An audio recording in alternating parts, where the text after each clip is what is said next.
show about Atlanta matchmakers. So Matchmaker Atlanta. And I haven't done any Bravo shows yet, and I've been watching the Bravo shows. I remember when Bravo was like an actual, I mean, they actually used to show operas and things like that. Do you guys remember like the early days of Bravo? Man, totally different time before Andy Cohen took over. So I do plan on doing The Real Housewives of Dubai. I think that is going to be absolutely fascinating. You talk about money. Let me tell you, I like to watch the ones that got all that old money. You know what I mean?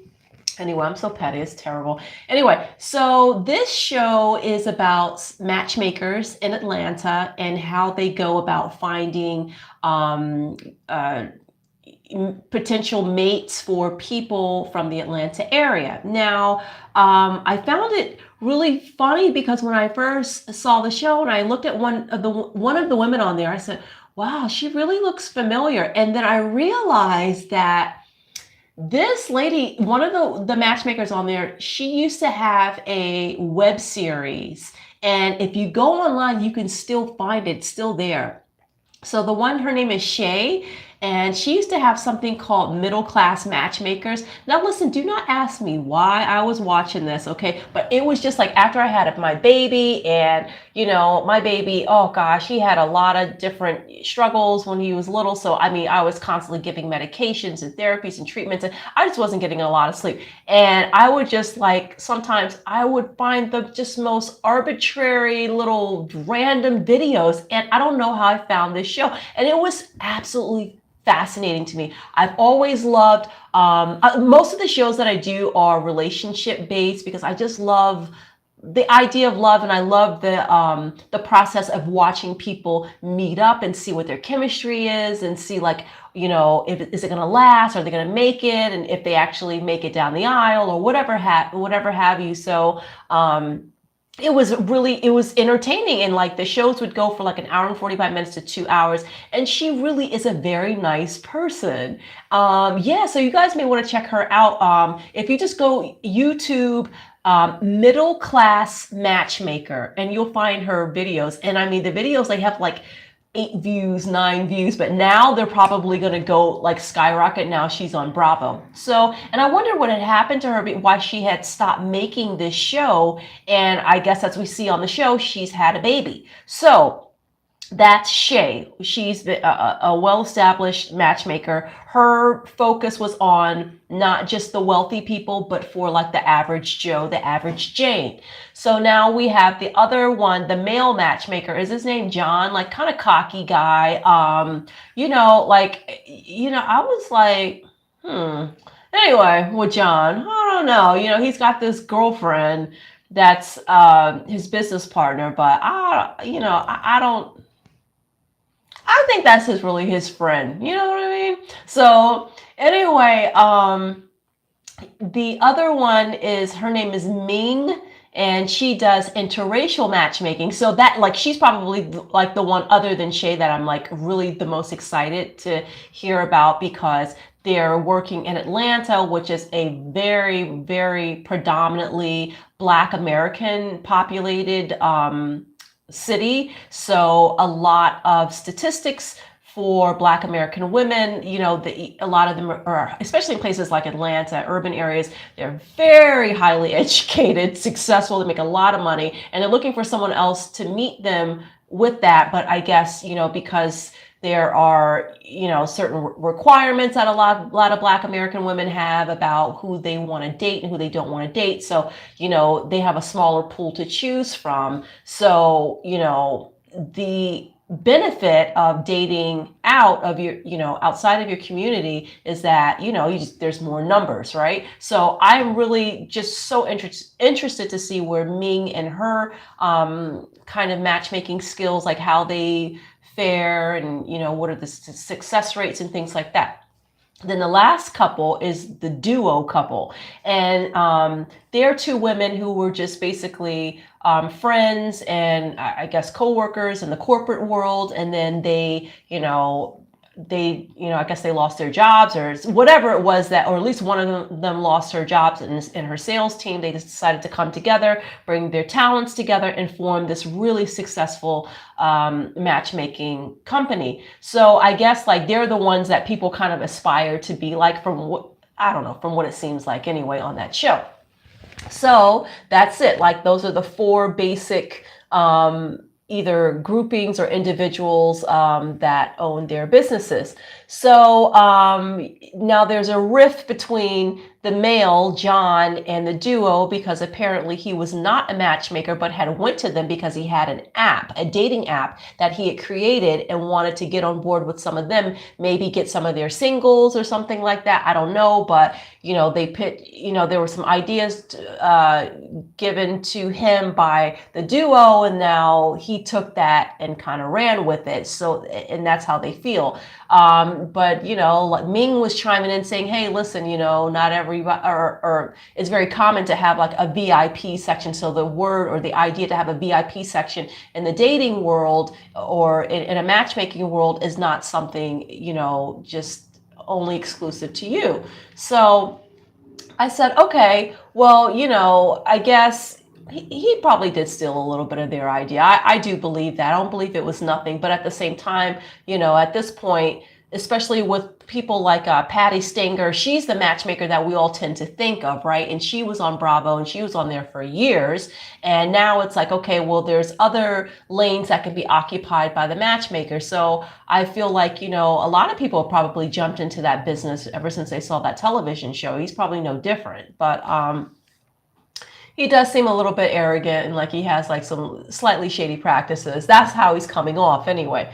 So he invites the duo over to have like to unveil this new idea that him and his partner have, to have a matchmaking, like a university to show matchmakers how to do it. But all the ladies in this industry are looking at him with the side eye because they're like, first of all, you're not even trained to be in this business. This is not hooking up. Now, what I used to do back in New York with some of my friends and some of my clients is what you would consider kind of, I mean, not hooking up, like not in a sexual way, but considered like hooking people up together. Hey, I had this friend, and kind of, we're not educated, right? And there's always someone in a little community that likes to kind of introduce people and kind of match them together. I was like that. I just always thought it was really fun. And I must say that my last couple, I only had 2 couples that I did that, but they stayed together for a long time. And the last couple, actually, they stayed together for a long time, and they were retirees in their 60s.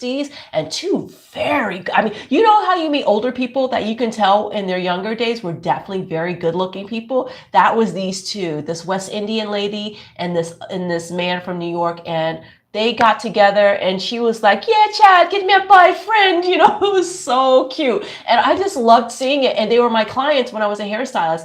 And then next thing you know, they were coming in for their appointments together. Oh my God, it was so cute. So I understand like how fulfilling it can be, like to get people together and, people that are having a hard time meeting one another. It is so rewarding. So that's why I just really love this show. So anyway, yeah,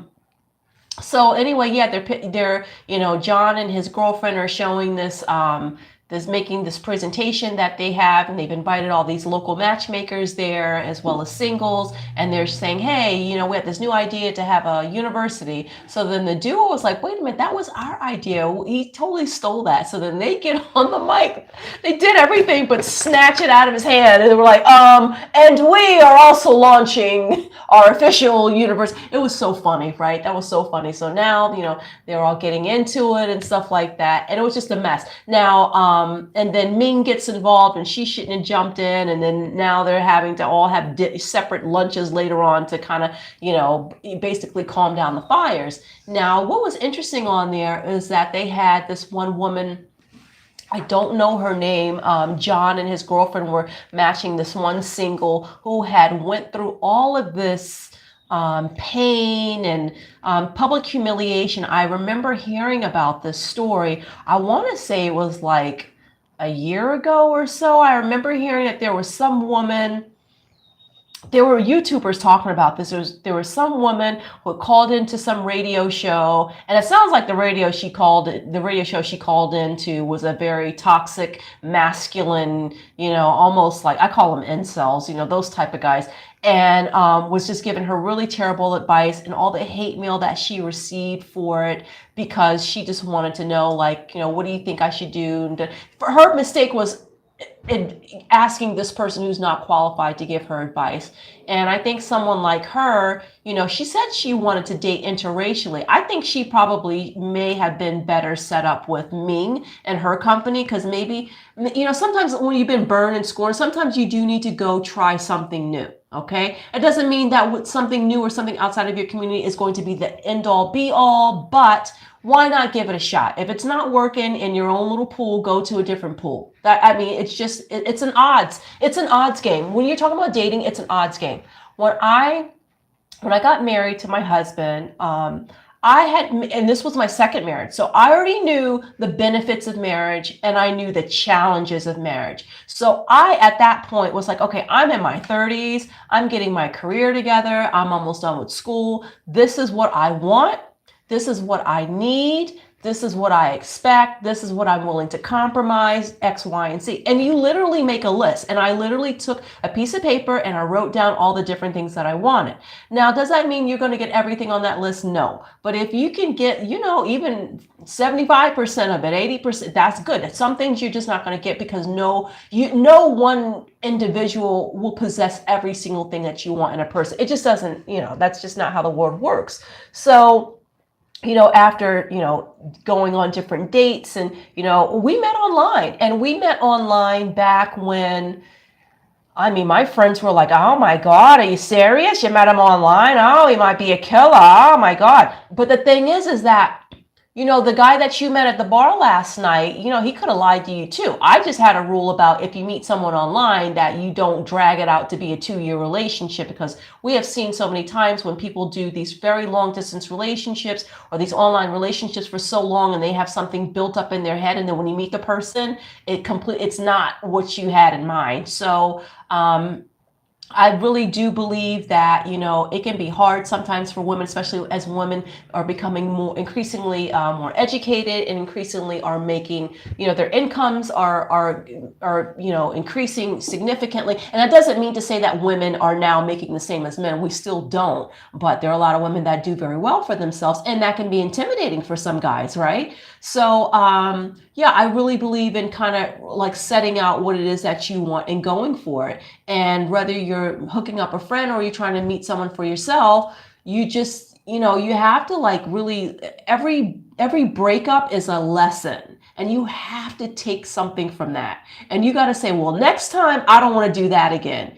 And, instead of getting in this like cycle of meeting the same guy in a different face or woman, whoever you date, it doesn't matter. And this is for gay, straight, or, bisexual, whatever your sexual identity is. So I made all these things. And let me tell you, I didn't really care. I just knew that there were these particular things that you had to have. So the other things I didn't really care about. So, so what, you got a few quirks here or there. Who cares? That the main thing, you have a good person that loves you, treats you right, stuff like that. So, when I saw the show, I was like so excited. Oh, this is going to be really good. So I just, again, going back to that single that they matched, or they didn't match her up. They basically were taking her through like, what do you call it? Like self-esteem building classes and stuff like that. And I think that's great. But I think if she wants to date outside of her race and test a different pool of waters,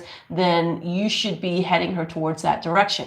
Now they had the other single on there who was Shay's single, and who was the sex blogger, right? And she's, very sexually open, and she likes to explore and stuff like that. And it was really funny when Shay's like, I got a guy for you, and he's bi. Are you open? She's like, yeah, sure. And then when I get on the date, and he's like, yeah, girl.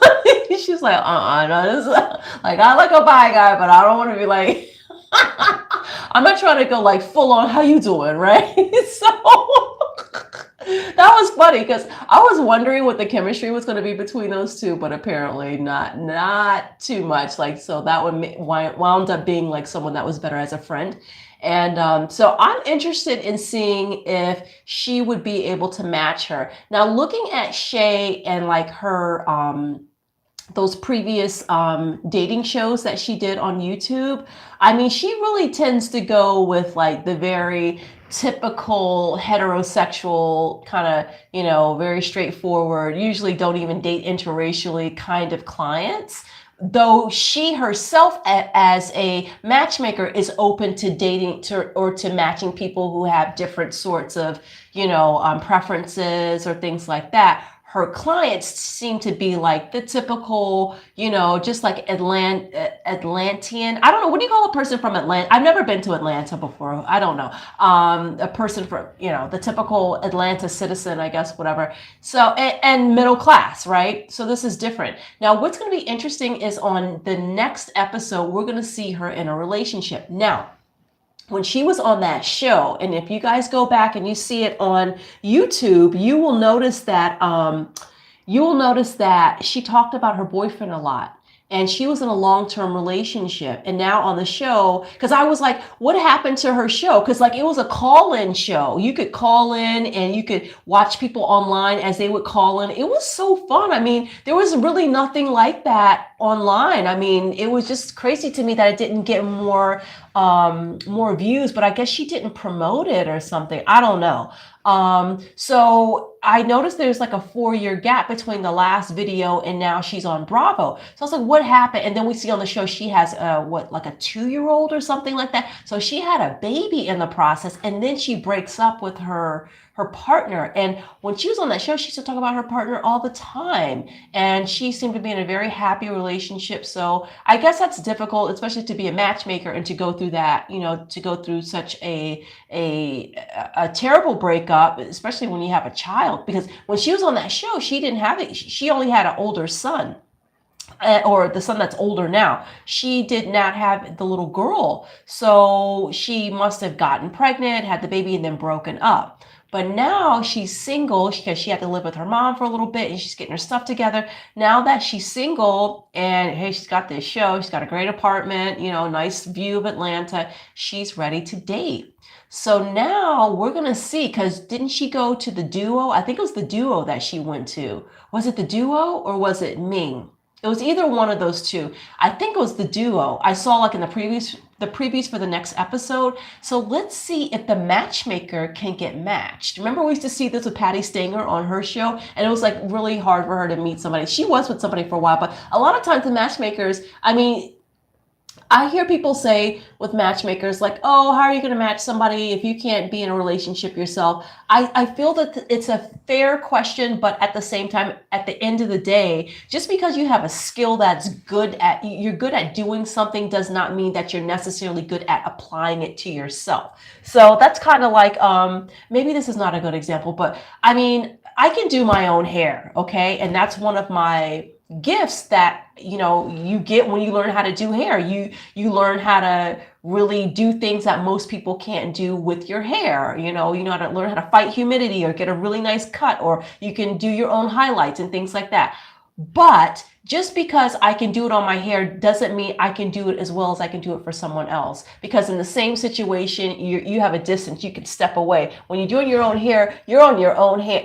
There's no distance between you and your head. But when you have a client in front of you, you can see things from far away, and you can say, okay, this fits your face, or this, this, maybe you have a high forehead, and maybe like this will give you better coverage if you take a bang to here, whatever. You can see more dimension when you're more, not distance, but just a little bit further away from the situation. So I just feel like matchmakers are people too.